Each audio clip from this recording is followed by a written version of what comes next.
Hey everyone, my name is PJ and for today, samahan nyo kaming maggala, pumunta sa gala.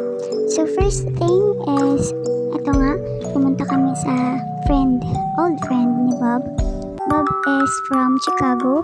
He is our old friend na 11 years bago bumalik. And now, sinasamahan namin siya na bisitahin ang mga kanyang old friend.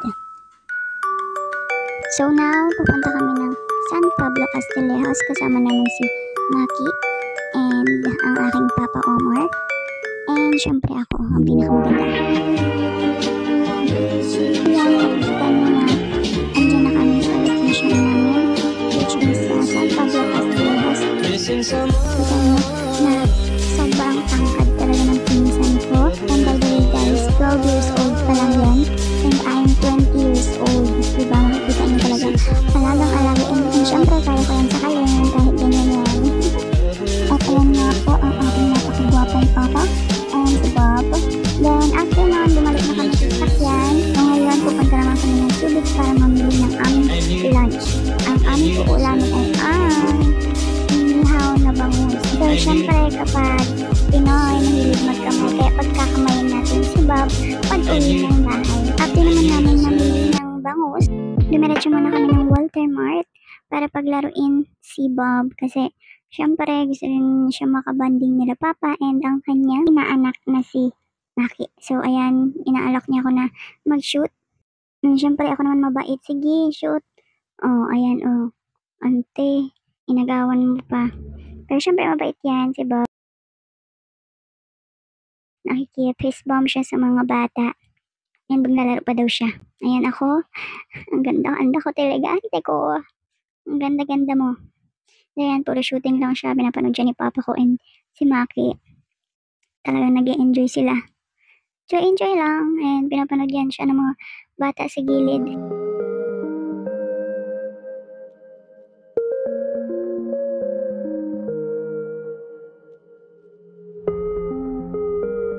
At opo, ayan na nga po, nag-enjoy na nga po siya maglaro. So after nila maglaro niyan, umuwi na kami and kumain. Siyempre, pinagkamay namin siya and ang sarap daw.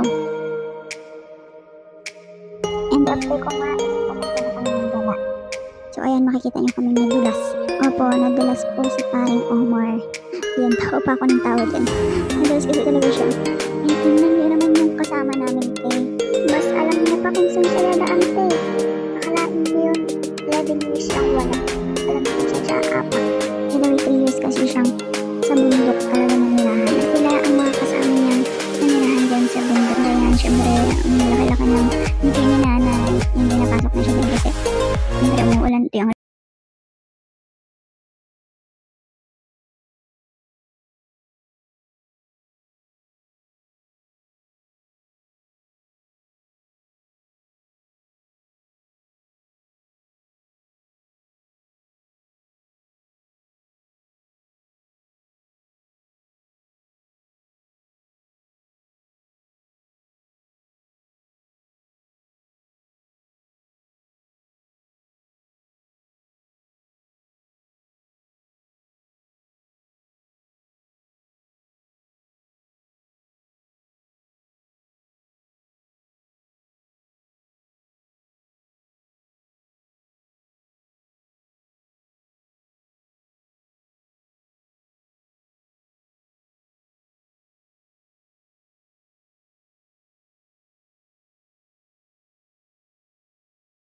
And it goes a little something like How can love you all summer and after I'll keep you all summer and after I'll keep love you all summer and after I'll keep you all summer and after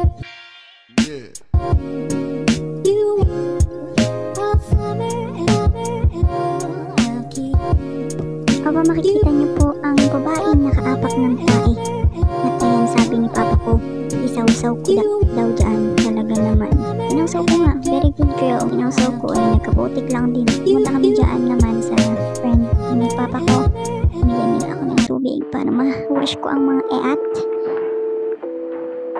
Tanggalin ang mga tae-tae. Buho talaga yan, te. Hindi ko talaga masikmura talaga.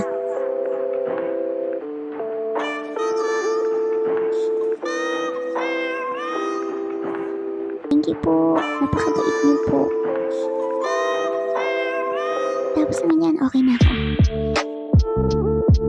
Pinitpit ko na yung slippers ko and lakad ulit. Lakad ng nakapaa. Yes, maglalakad ang ante nyo ng nakapaa.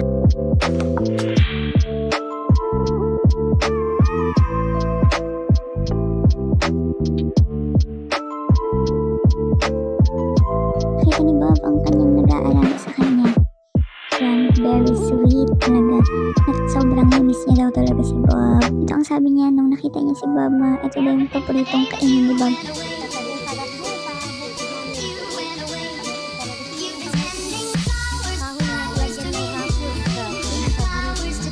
Mga araw na dito pa naninirahan si Bob sa kabundukan. Yan, miss niya talaga.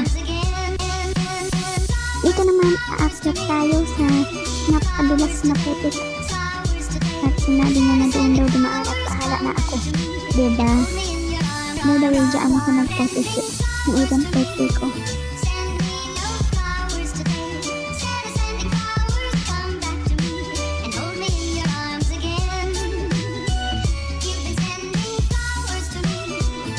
Ayan, tuwang-tuwa ako, te. Kahit pagod na talaga yan, te. Ayan, bye!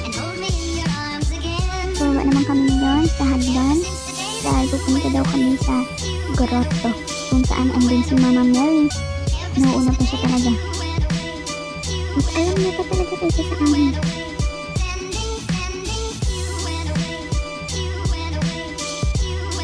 Paring Omar. Hinay na yan pero hindi yan magkakasama. Kaya may tubig siyang dala. Ang exercise yan.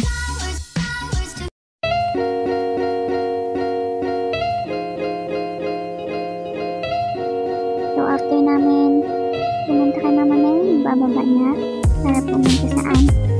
Saan pupunta ang babae? Siyempre sa ilog.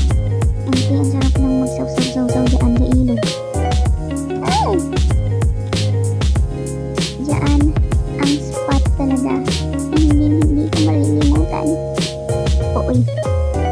Kasi alam niyo guys, dito ako sa lugar na yan nag-photoshoot ng 18th birthday ko.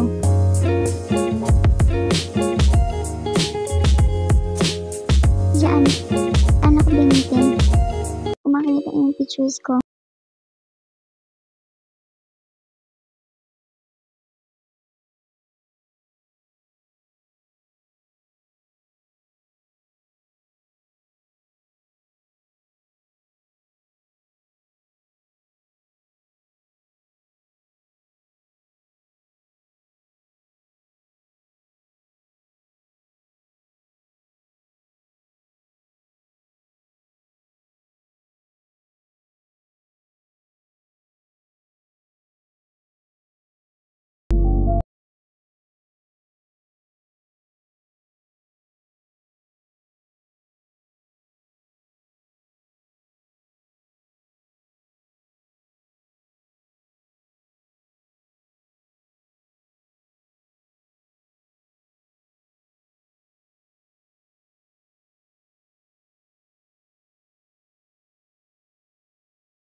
nagtuturo ako ng mga bata. Yun. Kasi pagdating ng araw, sir, sa kanila mawawala na yan eh. Oo. Yun yung purpose ko. Totoo, totoo. Ayan sila sir yung mga tinuturuan ko, itong mga ito. Ayan.